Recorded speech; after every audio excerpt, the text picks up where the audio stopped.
प्यारे बच्चों, आज का वीडियो कक्षा 9 के विद्यार्थियों के लिए है।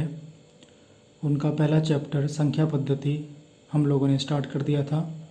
आज का जो हमारा टॉपिक रहने वाला है वो है वास्तविक संख्याओं के लिए घातांक नियम, law of exponent for real number. घातांक का नियम तो आप लोगों ने 7वीं कक्षा से ही पढ़ना प्रारंभ कर दिया था। 8th क्लास में भी आपने पढ़ा था और 9th क्लास में भी घातांक का नियम आपके सिलेबस में मौजूद है। तो घातांक के नियम से आप लोग परिचित हैं। चलिए उसका हम रिवीजन कर लेते हैं। तो पहला नियम ये है, a की घात p गुणा a की घात q बराबर होता है a की घात p प्लस के q।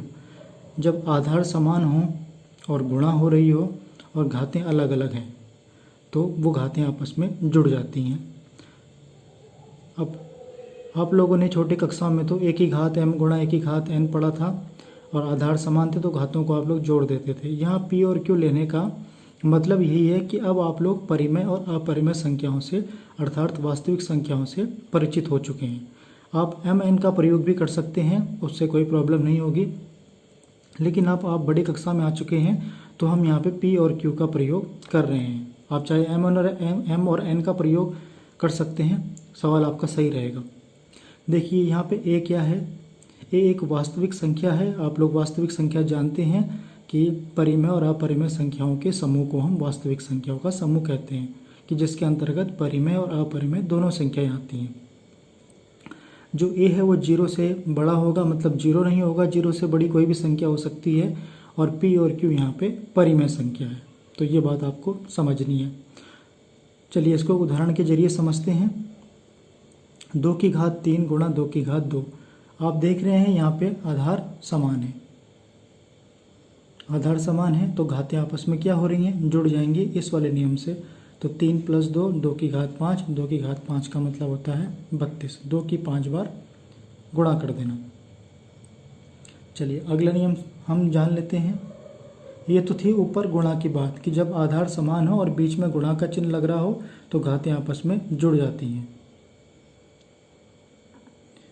लेकिन देखिए जब आधार समान है, घातें अलग अलग हों लेकिन बीच में भाग हो, यहाँ तो गुणा था, जब भाग हो इसको आप ऐसे भी लिख सकते हैं a की घात p और बीच में भाग का निशान a की घात q। तब क्या हो जाता है, तब ये घातें आपस में क्या हो जाती हैं, घट जाती हैं।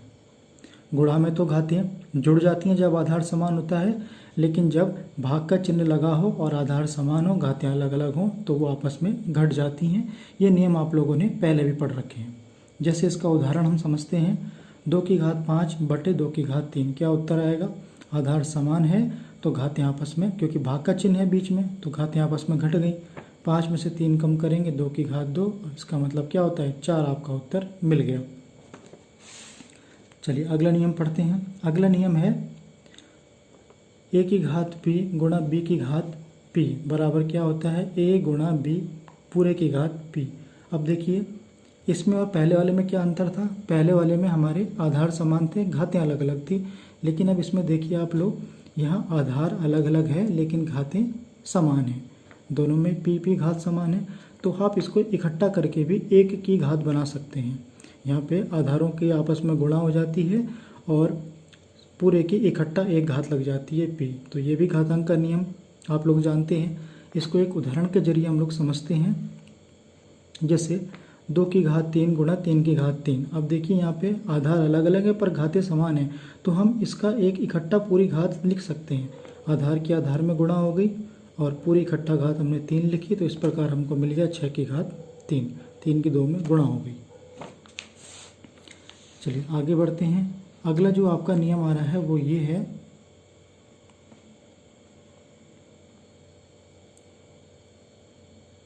कि अब देखिए यहाँ पे a की घात p बटे b की घात p। देखिए आधार अलग अलग हैं पर घातें समान हैं, लेकिन अब चिन्ह आ गया है आपका भाग का। तो जब भाग का चिन्ह आ गया है तो इसको आप इकट्ठा दोनों की घात p बना सकते हैं। तो इसको a बटे पूरे की घात इकट्ठा करके आप p लिख सकते हैं। इसको उदाहरण के जरिए समझते हैं। जैसे कि 2 की घात 3 बटे 3 की घात 3।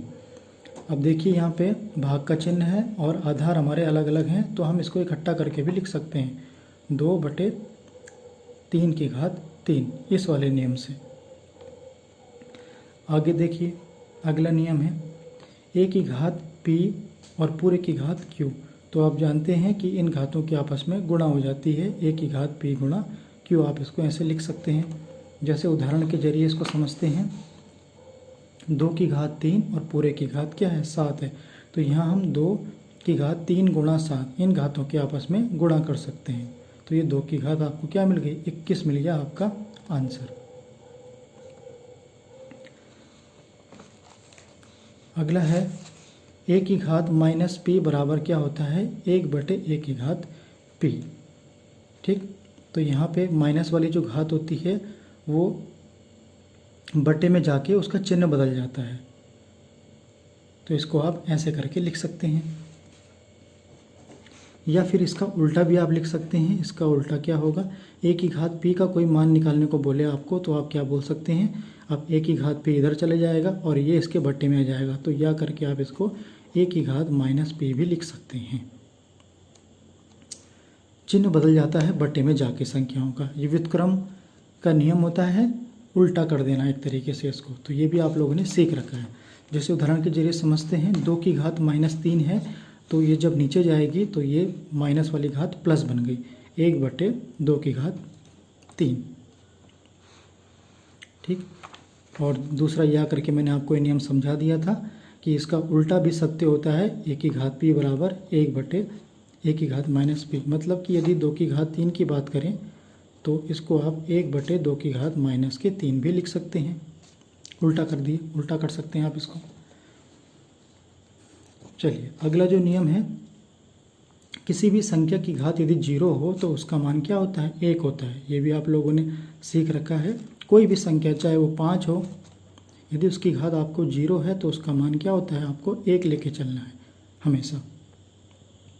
अब ऐसा क्यों होता है, तो आप यहाँ पे समझ सकते हैं a की घात 0 का मान 1 क्यों होता है। तो यहाँ आपको बताया गया है, जैसे कि देखिए a की घात 0 को यहाँ पे क्या लिख सकते हैं आप लोग, a की घात 1 प्लस माइनस a की घात 1। इससे भी आपको 0 ही मिलेगा, -1 से +1 कट जाएगा। तो a की घात 0 को हम ऐसे बना सकते हैं। अब इसको आप क्या लिख सकते हैं, इसको अलग अलग कर सकते हैं, a की घात 1 गुणा a की घात -1। कौन से नियम से, इस वाले नियम से। यह आपने पढ़ रखा है कि यदि घातें आपस में जुड़ रही हों तो उनको आप अलग अलग भी कर सकते हैं। इसको आप ऐसे भी लिख सकते हैं। तो यहाँ भी मैंने ऐसे किया है, ये घातें आपस में जुड़ रही थी, इनको मैंने अलग अलग कर दिया है इस वाले नियम से। अब देखिए, ये तो a की घात 1 रहेगा, इसको आप किसी की घात माइनस है तो उसको आप नीचे बट्टे में प्लस भी बना सकते हैं। ये भी नियम आपने सीख रखा है कि a की घात -1 बराबर 1/a की घात 1, ऐसे लिख सकते हैं आप इसको। अब इससे कट गया, ये बचा आपके पास 1। तो a की घात 0 का मान आपका क्या आ गया, 1। तो ये यहाँ से आया है कि किसी भी संख्या की घात यदि 0 हो तो उसका मान 1 हो जाता है। तो ये आप लोगों ने जाना। चलिए आगे बढ़ते हैं। अब इन घातांक का जो नियम हम लोगों ने अभी पीछे पढ़ा है, उनका प्रयोग हम प्रश्नावली 1.6 को हल करने में करेंगे। देखिए कैसे करेंगे। पहला सवाल है, ज्ञात कीजिए 64 की घात 1/2। इसका मान आपको निकालना है, क्या होगा। ठीक, तो देखिए यहाँ पे 64 को आप क्या लिख सकते हैं, 2 की घात 6 और पूरे की घात 1/2 तो बाहर है ही। 64 का जब आप अभाज्य गुणनखंड करेंगे तो आपको ये मिलेगा।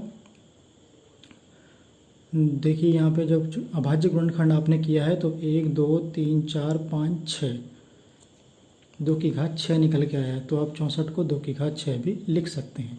अब देखिए, अब यह आपने नियम पढ़ा है पीछे, अभी क्या पढ़ा है कि a की घात, अब एम एन कुछ भी लगा सकते हैं, m या पी क्यू जो आपने पीछे पढ़ा वो भी लिख सकते हैं। तो यहाँ पे हम घातों को आपस में गुणा कर देते हैं। तो ये नियम आपको ज़रूर लिखना है कि कौन से नियम से आप ये कर रहे हैं, आपको कारण देना पड़ेगा मैथ में। तो आप इसको ऐसे लिख सकते हैं, 2 की घात 6 गुणा 1/2।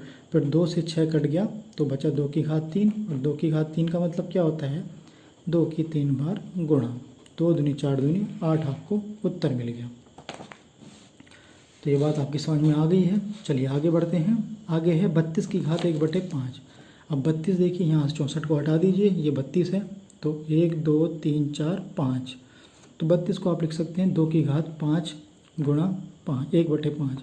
यहाँ भी यही नियम लग गया, घात और पूरे की घात, पूरे की भी घात है तो इनके आपस में आप मल्टीप्लाई कर देते हैं तो ये आता है आपके पास 5 से 5 2 की घात 1, और 2 की घात 1 का मतलब क्या होता है, 2 होता है। तो प्यारे बच्चों इसका उत्तर कितना हो गया, 2 हो गया। आगे आप लोग प्रश्नावली में जो सवाल बचे हैं उनको आप कर सकते हैं। आपको मैं एक और सवाल कराता हूँ, दूसरे का चौथा पार्ट है प्रश्नावली 1.6 का। बाकी जो सवाल बचे हैं वो आपको स्वयं करने हैं, ऐसे हो जाएंगे। बड़ा आसान है और बड़ा इंटरेस्टिंग भी है, आप इसको आसानी से कर सकते हैं क्योंकि आप लोगों ने घातांक का नियम समझ रखा है। अब देखिए 125 की घात माइनस का 1/3 है।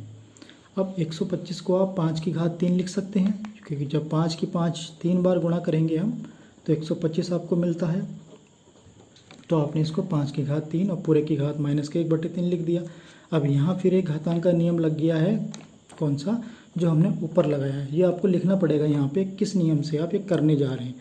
तो फिर ये देखिए 3 से 3 कटा, 5 की घात -1 बचा है, और किसी की भी घात यदि माइनस होती है तो उसको आप लिख सकते हैं 1/1 की घात 1 घातांक के नियम से।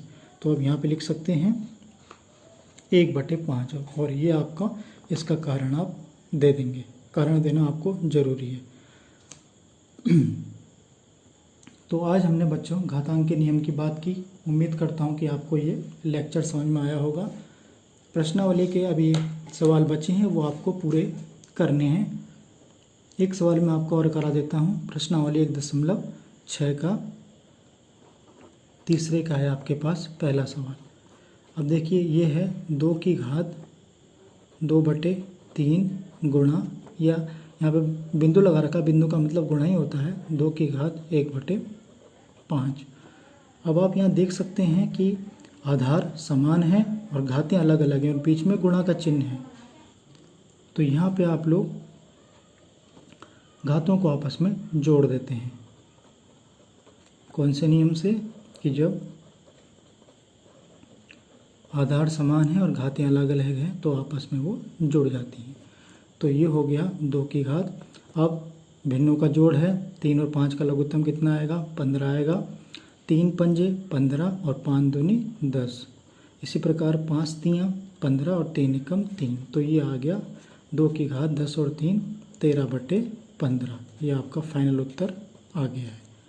तो इस प्रकार आप प्रश्नावली के सारे सवालों को भी हल कर सकते हैं।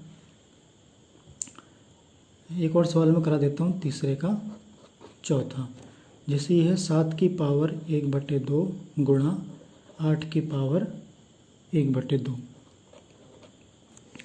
तो देखिए बच्चों यहाँ पे घातें समान हैं लेकिन आधार अलग अलग हैं। तो आपने नियम पढ़ा है कि जब घातें समान होती हैं और आधार अलग अलग होते हैं तो उन दोनों की आधारों की तो आपस में गुणा हो जाती है और पूरे की एक ही घात इकट्ठी घात बन जाती है।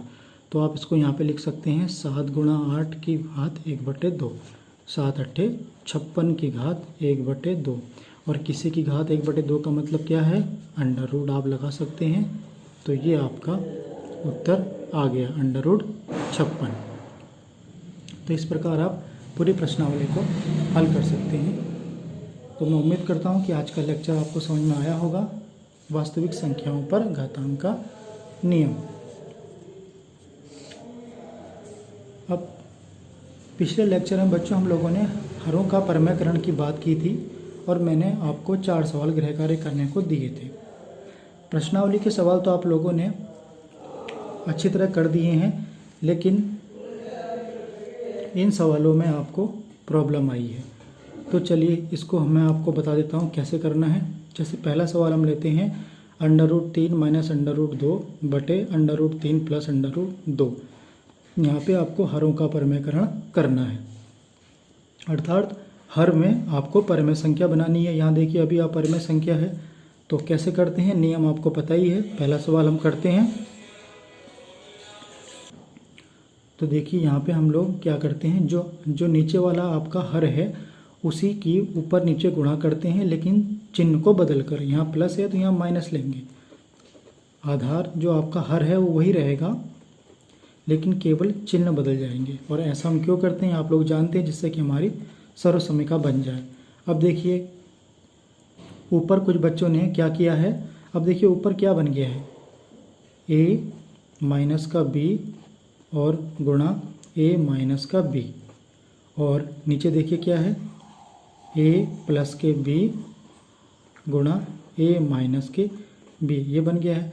तो a माइनस बी की गुणा a माइनस बी में होगी तो ये बन जाता है a माइनस बी का होल स्क्वायर, और नीचे आप पता है क्या बन गया है, a square minus b square. तो यहीं पे आप लोगों ने गलती कर दी है, इसको a माइनस बी का होल स्क्वायर नहीं बनाया है, क्योंकि ये a माइनस का b है और ये भी a माइनस का b है।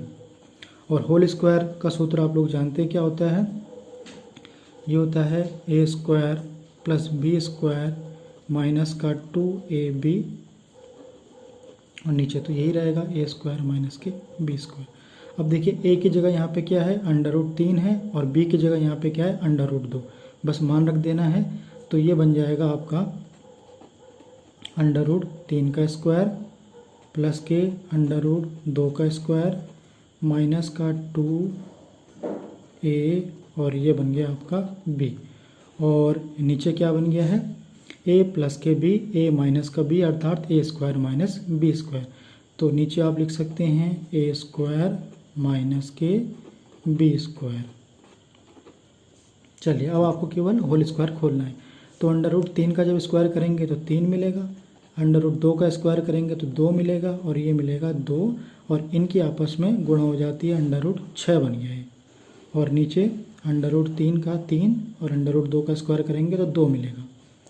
तो 3 में 2 जोड़ेंगे 5 माइनस के 2 √6 बटे क्या आ गया 1, ये आपका, या फिर आप इसको ऐसे भी लिख सकते हैं 5 माइनस के 2 √6 आपका फाइनल उत्तर आ गया।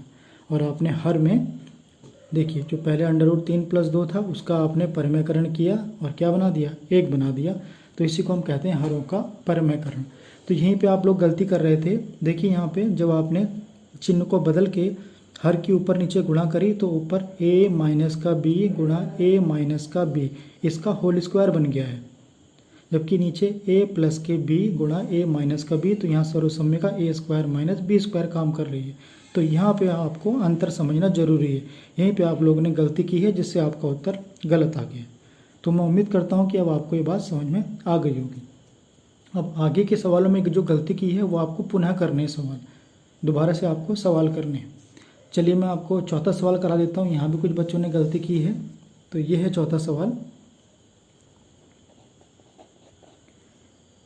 तो ये है 3 माइनस के √5 बटे 3 प्लस के 2 √5 हरों का परिमेयकरण करना है। तो आप जानते हैं कि हर की चिन्ह बदलकर ऊपर नीचे मल्टीपल गुणा करनी है आपको। तो प्लस की जगह माइनस आ जाएगा, लेकिन हर वही रहेगा, 3 माइनस के 2 √5। चलिए अब देखिए यहाँ पे आप ये मत समझिए, देखिए ये अलग अलग है, a माइनस का b और ये a माइनस बी का होल स्क्वायर नहीं बना है। देखिए यहाँ पे √5 है, यहाँ पे 2 √5 है, तो ये दोनों अलग अलग हैं। यहाँ पे कहीं आप a माइनस बी का होल स्क्वायर मत बना देना। तो यहाँ पे इनकी आपस में गुणा हो जाएगी। इसकी गुणा करेंगे आप 3 माइनस के 2 √5 में, क्योंकि ऊपर कोई सर्वसम्य का हमारी काम नहीं कर रही है। लेकिन नीचे देखिए a प्लस के b और यहाँ भी a माइनस का b, तो यहाँ पे हमारे सर्वसम्य का काम कर गई है a स्क्वायर माइनस के b स्क्वायर।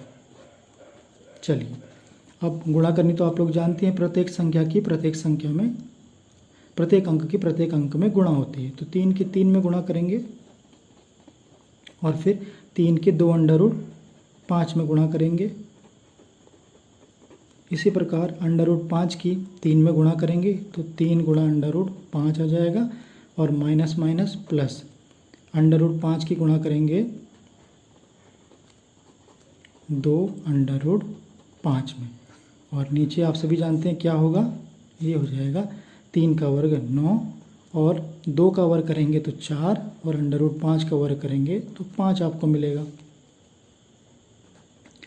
तो 3 तियाँ आपको मिला 9, माइनस का 3 दूनी 6 √5 माइनस का 3 √5, क्योंकि आप जानते हैं कि बाहर वाली संख्या की अंदर अंडर रूट में गुणा नहीं होती है। ये दोनों एक ऐसे ही रहती हैं, इनके आपस में गुणा नहीं हो सकती है। लेकिन यहाँ देखिए ये 2 तो बाहर है, बाहर ही रहेगा, लेकिन अंडर रूट की अंडर रूट में गुणा हो जाती है। तो अंडर रूट 5 के अंडर रूट 5 में गुणा करोगे तो आप क्या लिख सकते हैं, 5 25, क्योंकि आपने नियम पढ़ा है पीछे कि अंडर रूट की जब अंडर रूट में गुणा करते हैं तो इसको आप ऐसा भी लिख सकते हैं इस नियम से। और नीचे क्या बना देखिए बच्चों, 9 माइनस के 5 चक्को 20 बन गया। तो अब देखिए ये बन गया है 9, ये बन गया है 6 अंडर रूट 5, और ये बन गया है माइनस का 3 अंडर रूट 5, और ये बन गया है 2, और अंडर रूट 25 का मान क्या होता है, 5 होता है। तो 25 का वर्गमूल तो 5 होता है। 20 में से 19 करेंगे कम तो माइनस का 11 बचेगा। तो देखिए यहाँ पे ये 5 दूनी 10 हो गया है। 10 की 9 में जोड़ेंगे तो ये 19 हो जाएगा। 19 माइनस के इसमें से अंडर रूट 5 आप बाहर ले सकते हैं। तो अंदर क्या बचा, अंदर बचा यहाँ पे 6, और माइनस का चिन्ह आपने बाहर ले रखा है तो प्लस का 3, और नीचे आपका माइनस का 11 बचा। तो ये हो गया 19 माइनस 6 में 3 जोड़ेंगे, 6 3 9 अंडर रूट 5, और ये माइनस का 11, माइनस को ऊपर भी लगा सकते हैं, कोई फ़र्क नहीं पड़ता है। तो 11, ये आप अंदर माइनस की गुणा करेंगे तो ये हो जाएगा, ये प्लस का बन जाएगा, प्लस वाली संख्या को आगे ले आइए, और ये माइनस का 19, और ये इस प्रकार आपको 11 उत्तर मिल गया। तो इन संख्या को इस प्रकार हमें हरों का परिमेयकरण करना है। तो जो 2 बाकी बचे हैं, दूसरा और तीसरा, ये आपको स्वयं करना है। तो मैं अब उम्मीद करता हूँ कि आपको ये हरों का परिमेयकरण वाला टॉपिक भी अच्छी तरह समझ में आ गया होगा। इम्पोर्टेंट जो टॉपिक रहता है, यहाँ से प्रश्न आपको ज़रूर मिलेगा। और इसी प्रकार जो ये घातांक का नियम वाला जो टॉपिक रहता है, ये भी मोस्ट इम्पोर्टेंट है। यहाँ से भी आपको पक्का प्रश्न परीक्षा में अवश्य मिलता है। तो ये दोनों टॉपिक आपको अच्छी तरह करने हैं, और मैं उम्मीद करता हूँ कि आपको ये समझ में आ गया होगा। अगर आपको समझ में नहीं आया है तो आप ग्रुप में मैसेज कर सकते हैं। अब आप दीक्षा ग्रुप में ही अपने सभी गृह कार्य भेजेंगे। मैं पुनः बोल रहा हूँ, सीनियर वर्ग के बच्चों के लिए दीक्षा ग्रुप बना दिया गया है। अब आप DBSM में जो 24 लर्निंग वाला पिछला ग्रुप था, उसमें कोई भी अपना शिक्षा संबंधी कोई भी कार्य नहीं भेजेंगे। अब आप इसी ऑनलाइन दीक्षा ग्रुप में अपना होमवर्क भेजेंगे, और यहीं आपकी पढ़ाई ऑनलाइन माध्यम से संपन्न होगी। तो आज के लिए बच्चों इतना ही। नोट्स बनाइए अपने, आपकी पढ़ाई चल रही है। जब विद्यालय खुलेंगे आपके तो वही कॉपी आपकी चेक की जाएगी। तो जो चीज़ यहाँ पे बताई गई है, बार बार वीडियो को देखिए और समझिए, और अपने नोट्स पक्के करते जाइए। अपना टाइम ख़राब बिल्कुल मत कीजिए। Thank you very much.